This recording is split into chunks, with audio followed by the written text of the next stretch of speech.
The state of California was dealt a major blow recently when a judge struck down a law that prevented the sale of public lands to corporations. Wow. Yeah, I saw this story. Again, we don't see this in corporate media. You know why? Because, I mean, they don't care. Corporations, this is a story where the U.S. District Court in the Ninth Circuit, I mean, California at one time, the Ninth Circuit would have been considered the most progressive circuit in the country, okay? What happened was, as we talked about so many times, while the Democrats were paying attention to shiny things, the Republicans were packing these courts all over the country. This is a great example.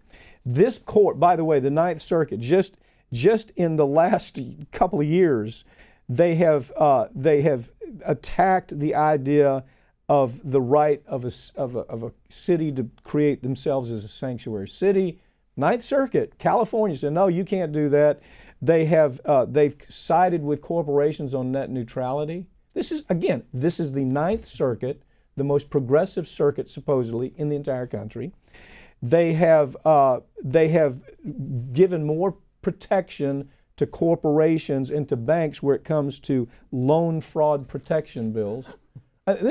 So now they're saying, well, we want to give the government right to sell land so corporations can build, they can develop it, they can drill, they can blow it up, they can mine, they can do whatever they want to with government land. Well, Ryan Zinke, when he first became Interior Secretary, that was big on his agenda, is going out, finding these national monuments, the public lands, anywhere he could let oil industry, loggers, even companies like Nestle to come in, steal the water, the oil, the trees, whatever, because they wanted that money coming into the government by selling it. So California, back in 2017, saw this and said, okay, we as a state can't let that happen. We got 43 million acres of protected public and federal lands here. So we pass a law saying these are protected, they're not for sale. And that's the case this judge ruled on. As the judge came back and said, oh no, these are for sale. You don't own these lands. The federal government owns these lands, which surprises me that conservatives are not up in arms about this, because this is a states' rights issue. Yeah, conservatives used to be great on this. But instead, and the real problem here is they specifically talk about, mining and oil drilling.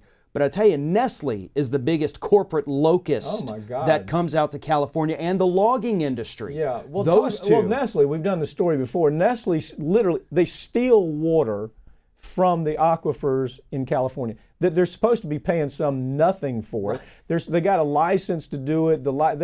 They even ignore the license. What was the license? 25 years old. It had already expired. Yeah, it expired, I think, in the late 80s. Okay, so they have no right to steal this. They're stealing. It's the equivalent of me drilling a hole underneath your house and saying, I want to use your water because I don't want my bill to be as high. So Nestle, as they've done all over the planet, by the way, they're stealing water from California.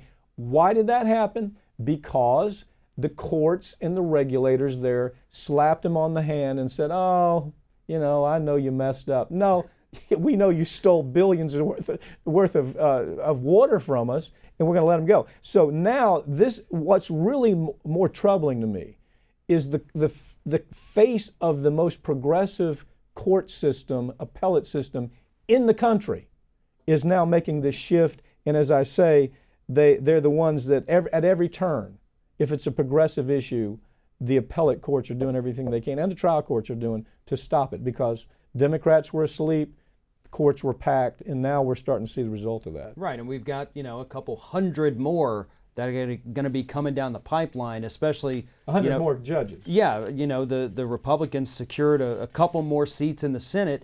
So winning back the House, that doesn't affect the court system in the least bit at all. They have no say in it. So as long as they've got the White House and that Senate, it is open season on our court system. And we've already seen it happening. It's going to continue happening, because that is the number one agenda of groups like the Federalist Society and the Heritage Foundation.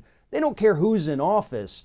They care more about who's on those courts, because their donors are dependent upon who's in those courts. Yeah.